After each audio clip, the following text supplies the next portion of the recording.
오늘 우리에게 주시는 하나님의 말씀은 히브리서 12장 5절에서 13절까지의 말씀입니다. 히브리서 12장 5절에서 13절까지의 말씀입니다. 제가 가진 성경으로는 신약 성경 367페이지쯤에 있습니다. 히브리서 12장 5절에서 13절까지의 말씀입니다. 찾으셨습니까? 네, 찾으신 줄로 알고 함께 교독하도록 하겠습니다. 하나님의 말씀입니다. 또 아들들에게 권하는 것 같이 너희에게 권면하신 말씀도 잊었도다. 일러스되 내 아들아, 주의 징계하심을 경히 여기지 말며 그에게 꾸지람을 받을 때에 낙심하지 말라.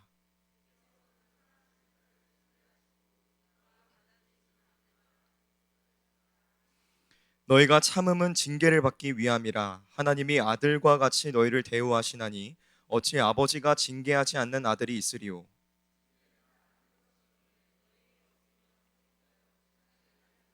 또 우리 육신의 아버지가 우리를 징계하여도 공경하였거든 하물며 모든 영의 아버지께 더욱 복종하며 살려 하지 않겠느냐.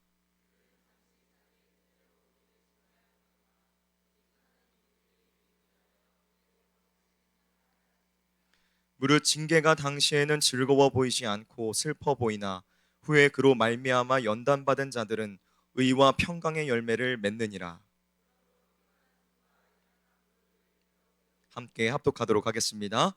너희 발을 위하여 곧은 길을 만들어 저는 다리로 하여금 어그러지지 않고 고침을 받게 하라.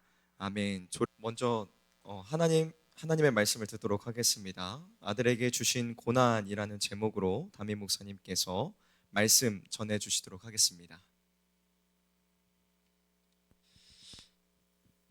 여러분, 보리쌀은 알죠? 근데 보리쌀을 만든 보리라고 하는 식물, 보리나무 여러분 아시나요? 보리는 가을에 씨를 뿌립니다. 그러다 보니 겨울철 추위에 얼었지 않도록 날씨가 추울 때는 농부들이 다 보리싹을 밟아줘야 돼요. 그래 얼어 죽지 않습니다. 농부의 배려가 이렇게 있어야 돼요. 어느 농부가 보리도 다른 곡식들처럼 봄에 씨앗을 뿌려 여름에 자라고 가을에 추수하게 되면 겨울철에 그 번거로움이 없어질 것이라 생각을 했어요. 그래서 그는 봄철에 보리를 파종했습니다. 보리는 정말 잘 자라났습니다. 잎사귀도 무성했습니다. 그런데 이상하게 모두 핀 쭉정이밖에 거둘 것이 없었어요. 보리는 겨울 동안에 강한 추위와 싸우고 고통을 겪은 그런 고난 뒤에 열매를 맺는 저항력과 생태의 변화가 이루어진다는 사실을 농부는 몰랐어요. 겨울이란 큰 혹독한 추위를 지나야만 열매가 맺혀지게 돼 있는 거예요. 우리 주변에 노력도 없이 부모에게 많은 재산을 물려받아 아무런 결실도 못하고 그대로 다 탕진해버린 사람들 주변에서 많이 듣고 봅니다. 자신이 힘들게 번 돈은 소중하게 여기고 잘 관리하면서 좋은 결실을 맺지만 아무런 노력이 없이 거저 생긴 돈은 무가치하게 여기면서 낭비하게 되기가 쉬운 거예요. 우리의 신앙도 마찬가지예요. 어려운 과정을 겪으며 또한 연단을 받은 신앙은 큰 시련 속에 잘 견디고 승리합니다. 그러나 온상 속에 자란 것 같은 그런 신앙은 작은 바람만 불어도 흔들리고 쓰러지고 마는 거예요. 어떤 사람은 거대한 바위라도 그저 작은 모래알처럼 생각하면 가뿐히 뛰어넘는 사람이 있는가 하면 반면 작은 모래알을 놓고도 거대한 바위처럼 생각하고 그 앞에 주저앉아 버리는 사람도 많이 있습니다. 시련, 고난은 뛰어넘을 때 축복으로 가는 길이 되는 거예요. 축복으로 가는 디딤돌이 되는 거예요. 이 세상에 없어서는 안 될 가장 귀중한 놀라운 그 결과는 다 시련을 겪은 후에 생겨난 것임을 여러분 기억하셔야 되는 거예요. 시편 119편 71절 보면 고난 당한 것이 내게 유익이라 이로 말미암아 내가 주의 율례를 배우게 되었나이다. 이렇게 시편 기자는 고백하는 거예요. 이 말이 우리에게 준 의미는 무엇이죠? 인생이란 고난을 통해서 진리를 깨닫게 되고 더욱 튼튼하게 단련되어지고 고상한 단계로 더 왕성하게 자라갈 수 있다는 것을 가르쳐주는 말씀인 거예요. 가장 많은 고난당한 사람이 가장 큰 영화를 누리게 될 것이고 가장 험한 곳을 지난 사람이 큰 승리와 성공을 볼 것이다. 이렇게 이야기를 하는 거예요. 고난은 훈련과 교육을 통해서 훌륭한 학생을 만드는 학교와 같은 것입니다. 이 고난의 학교에는 네 학급이 있어요. 네 학급을 잘 졸업한 사람이야만 성공하는 삶을 살아갈 수 있어요. 자, 그러면 이 고난의 학교에 네 학급이 어떤 것인가? 첫 번째 학급에서는 나는 환난을 견딜 수밖에 없어. 이렇게 말하는 법을 배우게 돼요. 여기서는 고난을 겪는 것이 달리 어찌할 도리가 없으니까, 할 수가 없으니까, 피할 수 없으니까 이런 삶 투덜거리고 불평을 하면서도 고난을 견디지 않으면 안 되는 괴로움의 필연, 고난을 견디지 않으면 안 돼라고 하는 멍에같이 간주하면서 그 고난을 겪는 사람이 첫 단계의 학급이에요. 두 번째는 나는 참고 견디리라. 이 법을 배우는 학급이에요. 고난은 하나님의 섭리와 은혜가 있음을 알았어요. 그러므로 주님의 섭리를 받고 믿고 고난을 긍정적으로 받아들입니다. 그리고 꿋꿋이 견디어 나갑니다. 나는 참고 견디리라. 이런 각오를 가지고. 세 번째 학급에서는 나는 고난을 견딜 수 있다. 확신으로 나아가는 단계예요. 왜? 하나님께서 나의 고난 속에 함께 하시기 때문에 나는 감당할 수 있다. 이런 확신을 갖게 되는 거예요. 그래서 고난 속에서 능력이 나타나며 믿음의 놀라운 능력을 체험하게 되는 거예요. 그 믿음으로 아무리 힘겨운 고난이라도 견디어 승리하는 자가 되는 거예요. 이제 성도는 모든 문제를 해결할 수 있는 제일 높은 네 번째 학급으로 진급을 하게 됩니다. 거기서는 나는 고난을 겪을 필요가 있어. 필요성을 느끼는 거예요. 거기서는 고난이 영광이요 기쁨의 원인인 것을 알기 때문에, 그리고 그 고난을 통해 주님의 영광이 나타나고 나에게는 큰 축복이 오는 것을 확신하기 때문에 나는 고난을 겪을 필요가 있어. 더 많이 겪어야 돼. 더 크게 겪어야 돼. 왜? 그 속에 영광이 있고 승리가 있고 축복이 있는 것을 알기 때문에.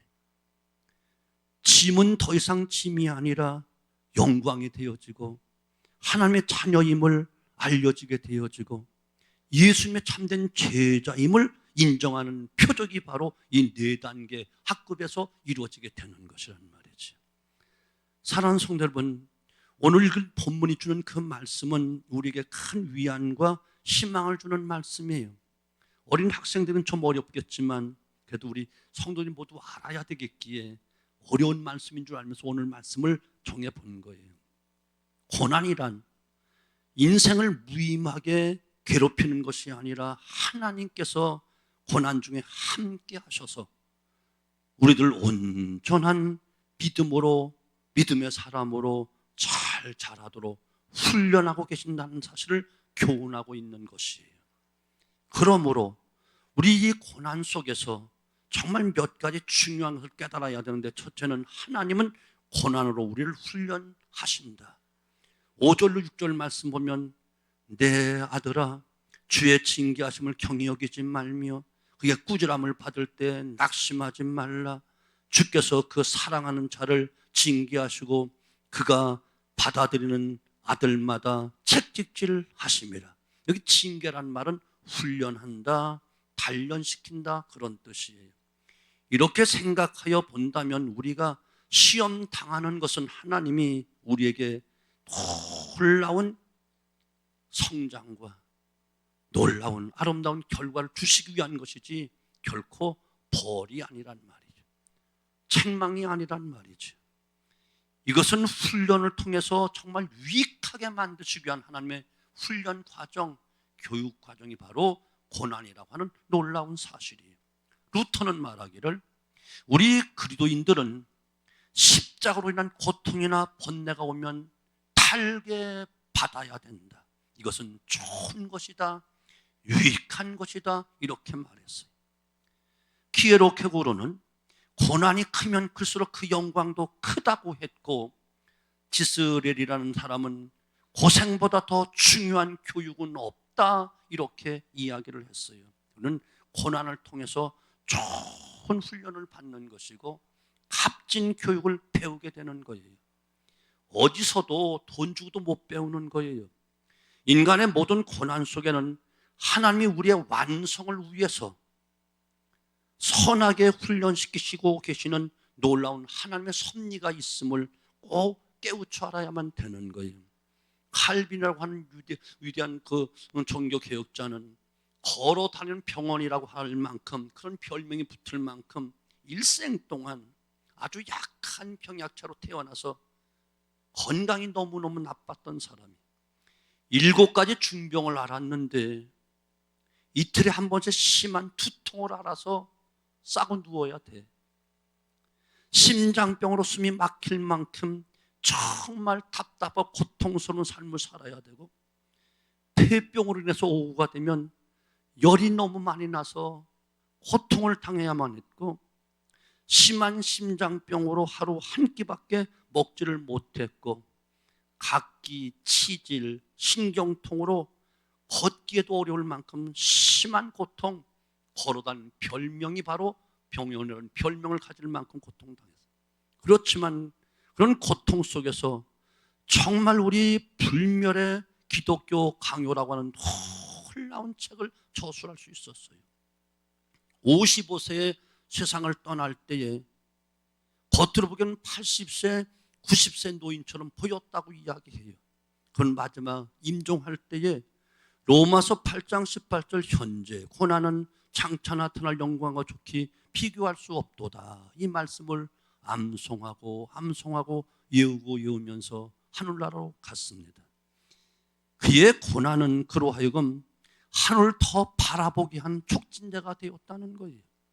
그가 당한 고난은 오히려 영적으로 그를 하나님의 사람으로 더 성숙시켜주고 기독교 역사의 위대한 업적을 낳는 위대한 개혁자가 된 거예요. 우리 기독교인은 때때로 어려운 일을 당할 때가 있습니다.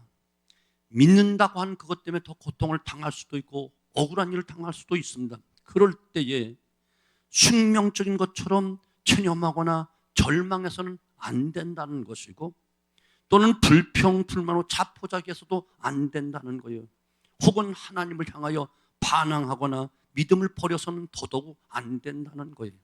그래서 욥기 5장 17절 하나님께 징계를 받는 자는 복이 있도다 이렇게 말하면서 하나님께 징계를 받을 때에 하나님의 징계를 업신여기지 말아라, 곧 기분 나쁘게 생각지 말아라, 반항하지 말아라, 불평하지 말아라 이렇게 권면하고 있는 거예요. 사랑하는 성도 여러분, 우리는 내가 당하는 이 어려움이 나를 보다 더 좋은 축복된 장래를 보장하고 있기 때문에 오늘 하나님의 선하신 그 훈련 앞에 우리는 감사함으로 감당해야 되는 거예요. 예레미야 29장 19절 너희를 향한 나의 생각을 내가 하나니 멸망이 아니다, 장래의 참 평안함과 소망과 생명을 주기 위함이다 이렇게 말씀하고 계신 거예요. 이렇게 생각할 때 우리의 마음속에 고난 중에서도 감사와 용기와 희망이 솟아나게 될 줄로 믿습니다. 여러분 고난 당하고 계신가요? 감사하십시오. 어려움 당하는가요? 나는 이 나이에 왜 이렇게 큰 시련과 고통과 어려움이 많은지 몰라? 여러분을 그 또래보다 크게 빨리 더 강하게 만드시기 위해서 고난의 불구덩이 속에 들어가서 정금같이 나오게 하시기 위해서 더 먼저 훈련시키니까 하나님 감사합니다. 내 또래보다 나를 더 강하게 만드시려고, 더 귀하게 만드시려고 남다른 훈련 교육을 시키시는구나 하면서 감사할 수 있게 되어지기를 주님의 이름으로 축원합니다. 하나님은 고난으로 우리를 훈련하십니다. 고난으로. 두 번째, 하나님이 징계하시면 우리를 사랑하시기 때문에 징계하는 거예요. 오늘 7절로 8절, 하나님의 아들같이 너희를 대우하시나니 어찌 아버지가 징계하지 않는 아들이 있으리요. 징계는 다 받는 것이거늘 너희에게 없으면 사생자요 친아들이 아니니라. 여기서 특별히 흐뭇한 말씀이 있어. 그것은 아버지와 친아들이라고 하는 인자 관계 표현이 너무나도 행복한 말인 거예요. 하나님은 우리를 친아들로, 친아들 같은 큰 사랑으로 사랑하시고 함께 하시고 보살피시고 끝까지 책임져 주신다는 거예요. 이것을 여러분 믿으셔야 돼요. 로마서 8장 26절, 성령께서 우리의 연약함을 위하여 무한한 탄식으로 간구하신다, 이렇게 말씀하고 있어요. 우리는 연약하여 쓰러질 때에, 낙심할 때 하나님은 말할 수 없는 탄식으로 우리에서 친히 간구하신다. 이 말씀들이 우리에게 주는 교훈이 무엇이지요? 하나님께는 우리를 지극히 사랑하신다는 사실, 우리의 연약함을 아시고 그 연약함 속에 친히 동참하시고 우리를 반드시 도우신다는 사실이. 사랑하는 성도 여러분, 우리는 어떤 어려움 속에도 하나님의 사랑으로 훈련하신 그의 자녀들, 하나님의 특별한 보호와 관심 속에 살아가는 자녀인 것을 믿으셔야 되는 거예요. 그리할 때 우리가 큰 위로와 또한 안심이 찾아오기 때문에 그런 거예요. 그래서 오늘 8절, 징계는 다 받는 것이거늘 너에게 없으면 사생자요 친아들이 아니니라. 이 말씀에서 결코 잊지 말아야 될 단어가 있는데 친아들이라는 말이에요. 그냥 아들이 아니야. 친아들로 표현하고 있어요. 친아들이기에 하나님이 그 아픔을 주시고 고난도 주시고 훈련과 연단도 하신다는 거예요. 왜? 강하게 만들려고, 크게 만들려고, 하나님의 늠름하고 강한 아들로 키우기 위해서 강한 훈련을 시킨다는 거예요. 친아들이니까. 아멘. 이게 하나님의 사랑이라는 거예요. 여러분, 고난이 있는가요? 그렇다면 하나님은 바로 여러분의 아버지십니다. 아버지의 사랑이 지금 나타나고 있는 것입니다. 그리고 여러분은 그 하나님의 친아들이요 친딸이라는 증거입니다. 이것을 의심하지 마십시오. 사랑하기 때문에. 없으면 버린 자식이라고 이야기했어요. 우리를 사랑하신다. 세 번째, 마지막에 희망을 가지세요. 고난으로 훈련하시면 흠없는 자녀로 만드시기 위해서. 11절로 13절, 무릇 징계가 당시에는 즐거워 보이지 않고 슬퍼 보이나 후에 그로 말미암아 연단받은 자들의 의와 평강의 열매를 맺느니라. 그러므로 피곤한 손과 연약한 무릎을 일으켜 세우고 너희 발을 위하여 곧은 길로 만들어 저는 달로 하여금 어그러지지 않고 고침을 받게 하라, 이렇게 말씀합니다. 이 말씀은 우리 모든 성도의 고난을 당할 때 처음에는 슬픈 것 같지만 결과는, 마지막은 온전하고 흠이 없는 하나님의 자녀다운 거룩함을 얻게 하기 위해서, 한마디로 좋은 결과를 가져온다는 거예요.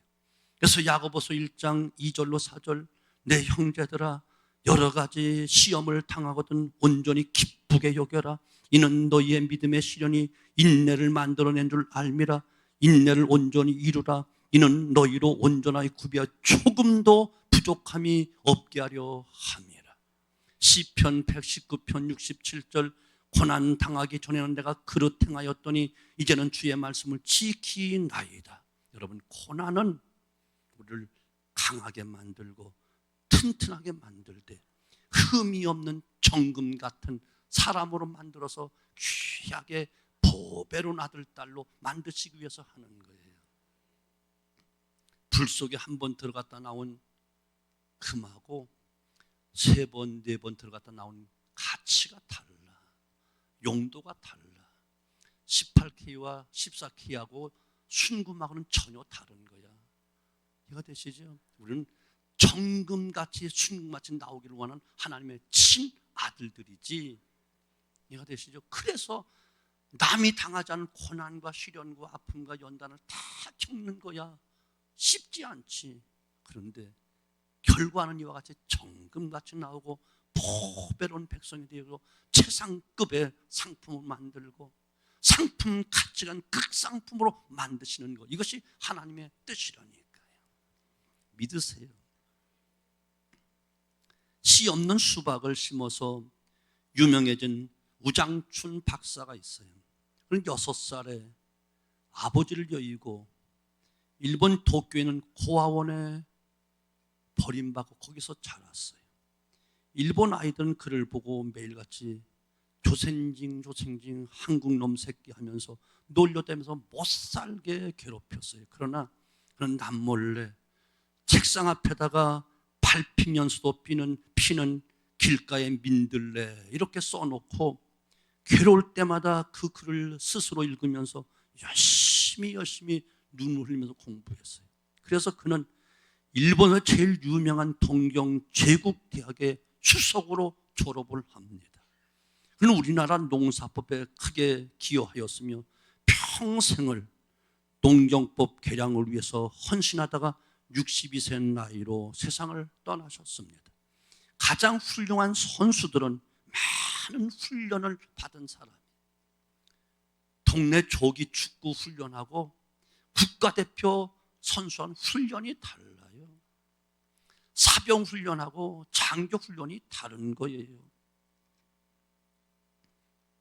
건전한 하나님의 자녀라고 하나님 가만히 온상 속에 어떤 화초처럼 두지 아니하시고 내 자식이기 때문에 더 강하게 키우려고 혹독한 훈련을 시키시고 고난을 통하는 정금같이 나오게 하는 다윗의 고난을 여러분 아시잖아요. 약 20년 동안을 혹독한 고난을 통해서 그 머리에 왕관을 세워주잖아요. 요셉이라는 분도 자그마치 한 13년 이상을 혹독한 시련 속에 연단과 훈련시켜 그 속에 애굽의 총리라고 하는 놀라운 권세를 허락해 주잖아요. 15살에 포로 잡혀가서 바벨론에서 4대 왕을 거치며 계속 총리로 가장 위대한 삶을 살았던 신앙의 참편 다니엘은 말이죠, 혹독한 훈련과 연단을 통해서 그는 위대한 신앙의 참편이 되잖아요. 아멘. 여러분 지금 고난을 당하나요? 가정이 어려워서요? 환경이 안 좋아서요? 되는 일이 안 풀려서요? 부모로부터 물려받은 것이 없어요? 여러분 지금 지름길로 가고 있는 거야. 조금만 참으면 돼. 조금만 참으면 돼. 강철 대왕 카네기가 한 말이 있어. 어떻게 위대한 강철 대왕이란 말을 들을 만큼 큰 기업가, 큰 사업가 크게 성공하셨습니까? 라고 하니까 첫째가 바로 짜게 지게 가난한 집에서 자랐습니다. 두 번째, 배운 것이 없는 학교를 제대로 다니지 못했습니다. 세 번째 비결은 그래서 가난하기 때문에 부모로부터 물려받은 것이 없기 때문에 나는 목숨 걸고 축복하시고 성공을 하나님만 붙잡았어요. 이것이 성공의 3대 비결이래요. 아멘. 그래서 그는 늘 자기 사무실에 모래사장에 아무렇게 버려진 거룻배와 돛이 널브러져 있는 그 사진이 그림이 있는 거야. 그럼 그 밑에는 반드시 민물의 때는 온다. 반드시 민물의 때는 온다. 지금 물이 흘러갔기 때문에 모래밭에 백사장이 아무렇게나 버려진 나룻배처럼 버려진 것 같지만 어느 순간 바닷물이 밀려오면 나는 여전히 유유히 바다를 향해서 나갈 수 있을 것이다. 이것을 가지고 그 그림을 보면서 초라하지만 그 그림을 보면 늘 새로운 용기를 가지고 자기 자신을 단련하여 위대한 강철 대왕이라는 별명이 붙을 만큼 위대한 성공한 사람이 되었다는 거예요. 사랑하는 우리 졸업하는 여러분, 어려운 시대를 살아가는 우리 성도 여러분, 고난입니까? 감사하십시오. 고난입니까? 할렐루야 하십시오. 하나님 나를 친 아들, 딸로 삼으셨구나. 나를 누구보다 사랑하고 계시는구나. 감사하시기를 바랍니다. 그러면 우리는 흠없는 자녀로 성숙해 갈 것입니다. 자, 그러면 이와 같은 고난과 어려움이 있을 때 어떻게 살아야 되는가 한 가지만 더 이야기하면, 고난 당하고 있다 할지라도 낙심은 하지 말아라. 낙심은 하지 말아라. 현수야, 낙심하지 말아라. 여기 쳐다보고. 낙심하지 말아라. 낙심이란 말은 맛있으란 말이에요. 그것은 황폐하게 만든다. 또한 이와 같이 용해시켜버린다. 완전히 용해시켜버려 물이 돼버리게 만드는 거예요. 황폐하게 만드는 거예요. 낙심이라는 게 그런 거예요. 낙심이라는 내 속에 상하는 작은 것이지만 내 인생과 신앙과 삶을 황폐하게 만들어, 허벌판을 만들어 다 물처럼 녹여버리는, 용해시켜버리는 거야. 그래서 어떤 상황에도 낙심하지 말라 이렇게 말씀하고 계십니다. 사랑하는 자녀일수록 엄격하게 교육하듯 우리는 고난이라는 훈련을 통해서 훌륭한 하나님의 자녀가 되고 하나님의 은혜와 복을 누리게 된다는 사실을 꼭 명심하십시오. 그러므로 참으로 견디기 어려운 시련이 왔을 때 하나님께서 나를 사랑하신다는 사실을 깨닫고 인내하시기를 바라고, 고난이 닥쳐 나를 괴롭힐 때에 고난을 참고 견디는 것은 불행이 아니라 오히려 행복이요, 축복이요, 영광이 조만간 내게 더딥혀질 것을 믿고 감사할 수 있게 되어지기를 주님의 이름으로 축원합니다. 마무리 짓습니다. 오늘 졸업하는 여러분들, 아이들도 그 어른도 마찬가지고 졸업생이니까 또 우리 성도들, 봄 같은 인생을 사십시오. 늘 희망 있고 기뻐하고 따뜻하고 친절하고 명랑하며 온유한 사람, 생명이 넘치는 사람, 긍정적이며 새싹을 피우고 꽃을 피우는 창조적인 사람, 봄 같은 사람이 되십시오. 그러나 저절로 그렇게 되어지는 것은 아니에요. 계절의 봄이 있기 위해서는 반드시 먼저 뭐가 있어야 된다? 겨울이 있어야 하듯 인생의 봄 역시 겨울을 지나는 쓰디쓴 차갑고 차가운 시련과 연단과 고난을 통과해서야 봄이 오지 그냥 오는 법은 절대로 없다. 우리의 현재의 삶이 겨울 같은 인생인가요? 강추위 같은가요? 동지스달 태안추위 같은가요? 그러나 영원히 겨울만 있는 것이 아니라 조만간 봄이 옵니다. 춘 3월이 옵니다. 아멘. 봄을 사는 사람이란 모진 시련과 고난, 아픔의 좌절이란 겨울의 추위를 능히 극복한 사람이래야만 봄의 참맛을, 봄의 행복을 느낄 수 있는 것입니다. 어려움 속에서 희망을 잃지 마십시오. 오히려 시련을 하나님께 감사하고 기쁨으로 감당케 되어지기를 바랍니다. 하나님은 당신을 사랑하십니다. 나를 향하여, 우리를 향하여 보배롭고 존귀하고 지극히 사랑한단다. 여전히 하나님은 우리에게, 저와 여러분에게 말씀하고 계십니다. 세미하게 들려준 하나님의 그 음성, 내가 너를 사랑한다. 강추위같이 춥지 어렵지 봄은 올 거야. 새 봄은 반드시 온다. 희망을 가지시고 하나님의 사랑을 의심 없이 믿으시기를 주님의 이름으로 축원합니다.